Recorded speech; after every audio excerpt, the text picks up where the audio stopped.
Hello everyone. If you love touching animal stories and want to follow the inspiring journey of these adorable friends, don't forget to hit the subscribe button now so you won't miss any of our videos. Now, let's dive into today's emotional story. The rain came down like shards of ice, slicing through the evening air of Ann Arbor, a tired little city where broken dreams often wandered with bent backs and soggy shoes. 17-year-old Mason Cruz pedaled his battered bicycle down the slick pavement, his hoodie soaked through, clinging tightly to his thin frame. His sneakers squished with every turn of the pedal, socks long past the point of being dry. Mason had just finished his shift at Munchie's Grill, a greasy fast food joint that paid little, but at least gave him a leftover meal at the end of each night. He didn't expect kindness from anyone. Not in a city like this and not after growing up in the foster system. Kindness to him was a ghost. As he approached the back door of the restaurant, his manager, gruff and always half annoyed, handed him a small paper bag. "Leftovers," the man muttered. "Burger and fries. Try not to crash your bike again." "Thanks," Mason replied, his voice barely audible over the storm. He tucked the warm bag under his hoodie, shielding it from the rain, and pedaled toward the only place he called his, an abandoned bus stop with a half-broken bench and a metal overhang. It wasn't much, but it was dry, and in this storm that made it home. By the time he got there, his stomach had begun to twist in knots. He hadn't eaten all day. Mason parked his bike beside the bench and dropped onto the seat. Pulling the meal out, he breathed in the scent of the warm burger. Cheap meat and stale bread never smelled so good. Just as he was about to take the first bite, a soft sound cut through the downpour. A whimper. He froze, burger in hand, heart thudding. He glanced down the alley beside the bus stop. For a moment he thought it was nothing, but then, there it was again. Weak, desperate. Curiosity, or maybe something else deeper, something like memory, urged him forward. Mason stood, cradling the bag against his chest, and crept down the narrow alleyway. The air smelled like rust and damp decay. Then he saw it. A dog, collapsed beside a dumpster, its fur soaked, matted, and caked with filth. A German shepherd, barely breathing. Its eyes flicked up, dull and hollow, as Mason crouched near. "Hey!" Mason whispered. "You okay, buddy?" The dog didn't move, only shivered harder. Mason looked at the bag in his hand, his stomach groaning louder now. Then he looked back at the dog. Without another thought, he sat cross-legged beside the animal, opened the bag, and tore the burger in half. He placed one piece gently in front of the dog. The shepherd sniffed cautiously, then devoured it with trembling urgency. Mason smiled. His voice cracked from cold and emotion. "Yeah, I get it. Hunger doesn't wait." The dog looked up at him, licking its nose. Its eyes still looked tired, but not empty anymore. There was something else now. Hope. The rain had eased by the time Mason returned to the alley the next evening, though the wind still bit at his cheeks and numbed his fingers as he held a crumpled paper bag with 2 leftover chicken tenders. He wasn't sure what he expected. He had half convinced himself the dog would be gone. Maybe it had wandered off. Maybe it hadn't made it through the night. But hope is a stubborn thing. He rounded the corner, heart thudding, and froze. There it was. The dog lay in the same spot, head resting on its paws, breathing shallow but steady. When it saw him, its ears twitched slightly, and its eyes, those same dark, knowing eyes, lifted to meet his. Mason let out a breath he didn't realize he'd been holding. "Hey!" he said, crouching slowly. "You're still here." He unwrapped the food and laid it gently on the concrete. This time, the shepherd didn't hesitate. It sat up, slowly, stiffly, and ate, more composed than before. It wasn't desperation anymore. It was trust. "You need a name," Mason said quietly, watching the dog chew. "Can't just keep calling you dog or hey you." He thought for a moment, then smiled. "Shadow, that's what you are. Quiet, kind of mysterious, always watching." The shepherd, Shadow, blinked at him, then licked the grease from the paper, and for the first time, let out a soft sigh before settling beside Mason.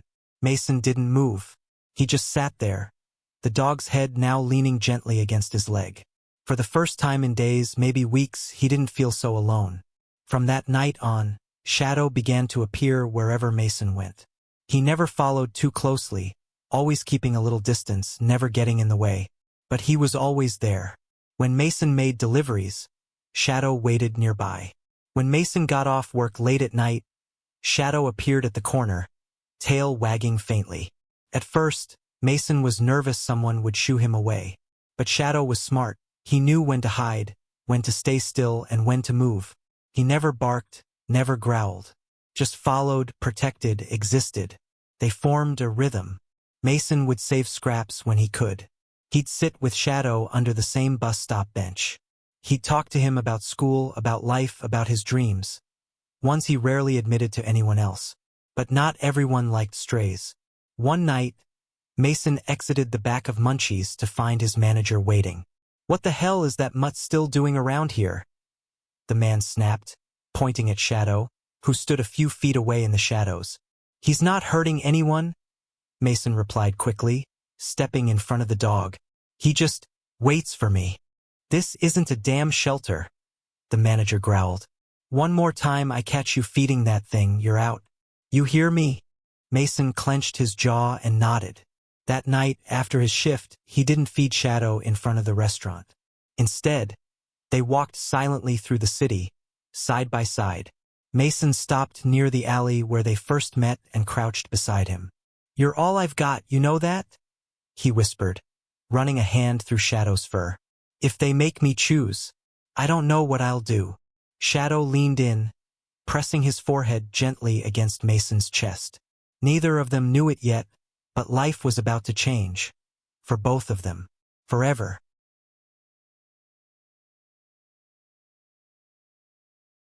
2 nights later, the air turned colder.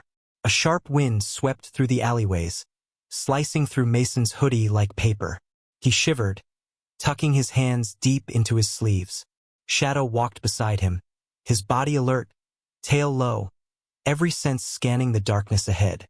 Mason had just lost his job. He was 5 minutes late. That's all. The manager hadn't even listened to his explanation about the flat tire on his bike or the elderly customer he helped carry groceries. "Clocking late again, and you're done," the manager had warned a week ago. Now he had followed through. Mason stood in the alley behind Munchie's, clutching the brown paper bag the cook had secretly handed him as a goodbye gesture. 2 small chicken wraps and a bottle of water. He didn't know what hurt more. The hunger, the cold, or the feeling of being tossed away like he didn't matter. Shadow pressed his nose against Mason's palm as if sensing the weight in his chest. "Come on," Mason muttered. "We'll figure something out." They headed toward an abandoned overpass Mason had sometimes used for shelter. But as they passed through a dimly lit street, laughter rang out behind them, drunken, cruel. "Hey, look at the little hero and his mutt." Mason turned slowly. 3 boys, maybe 18 or 19, approached.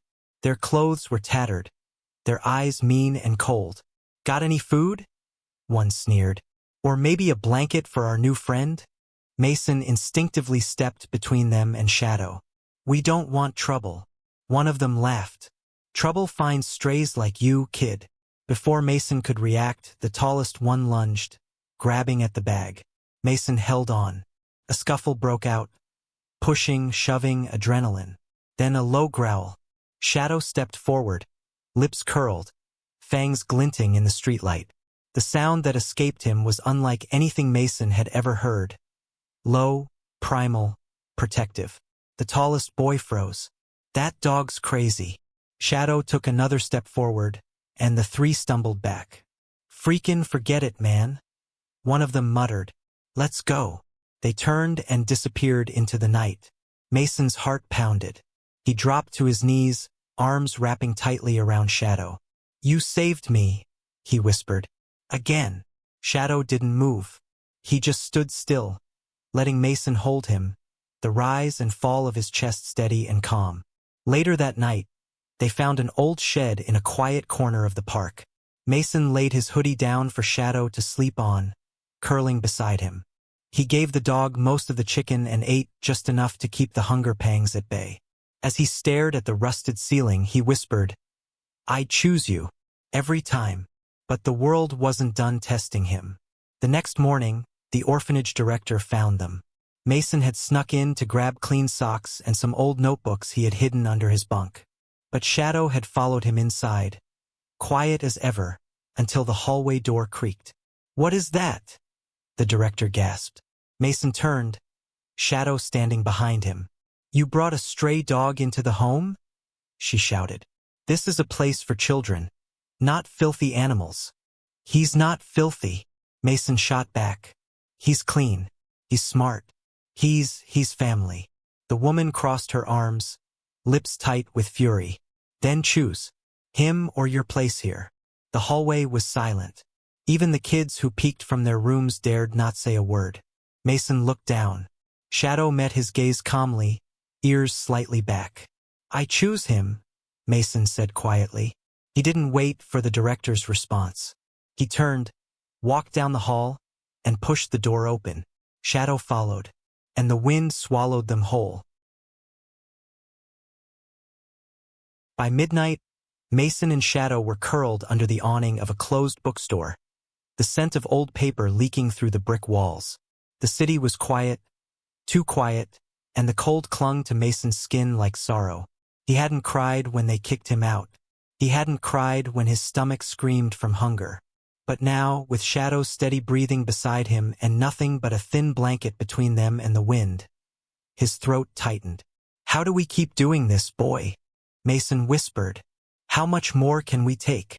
Shadow didn't answer. He just scooted closer, resting his head on Mason's chest like he'd done the first night they met. Warmth, trust, loyalty. It was all Mason had, and it was enough. The next morning, the rain returned.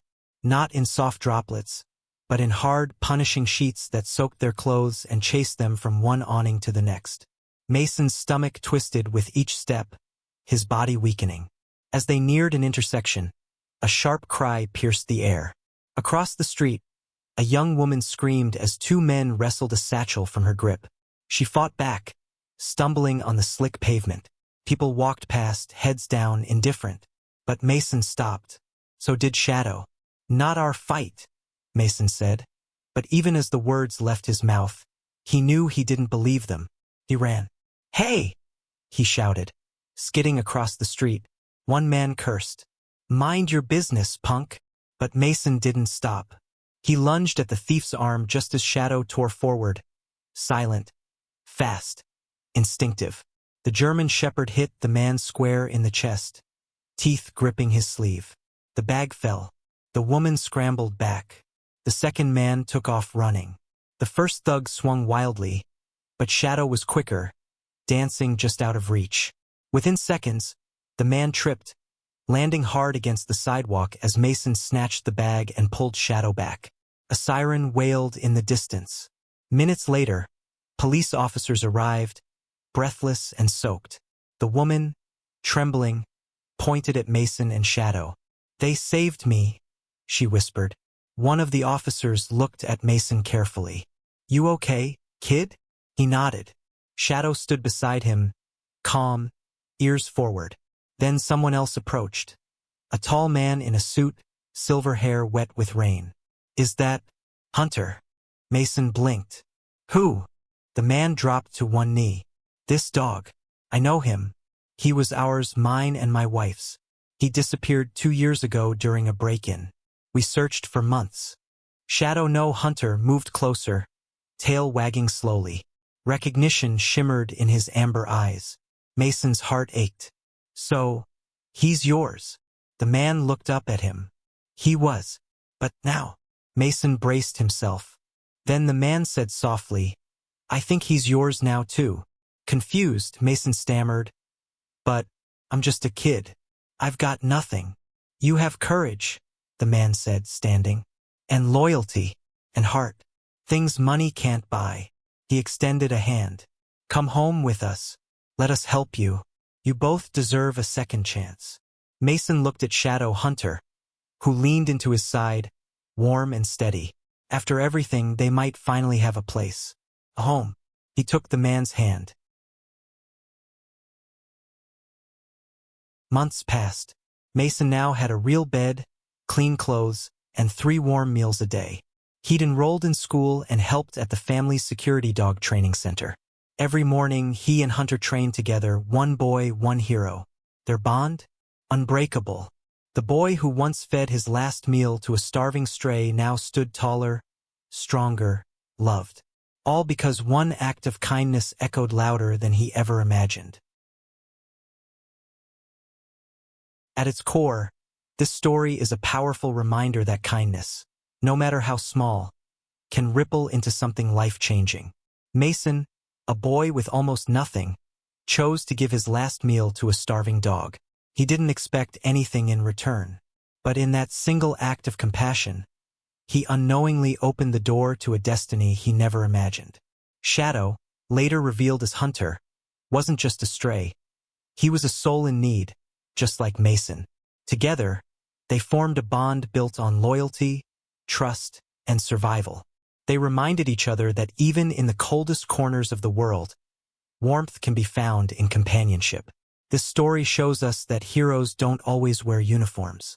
Sometimes they wear old hoodies, ride rusty bikes, or have 4 legs and gentle eyes. And sometimes the most broken souls are the ones who shine the brightest when given a chance. We live in a world where pain and hardship are often overlooked. But kindness, even in the face of poverty or struggle, is never wasted. It always finds its way home, often in the most unexpected and beautiful ways. Let this be a story we carry with us. Compassion can change everything.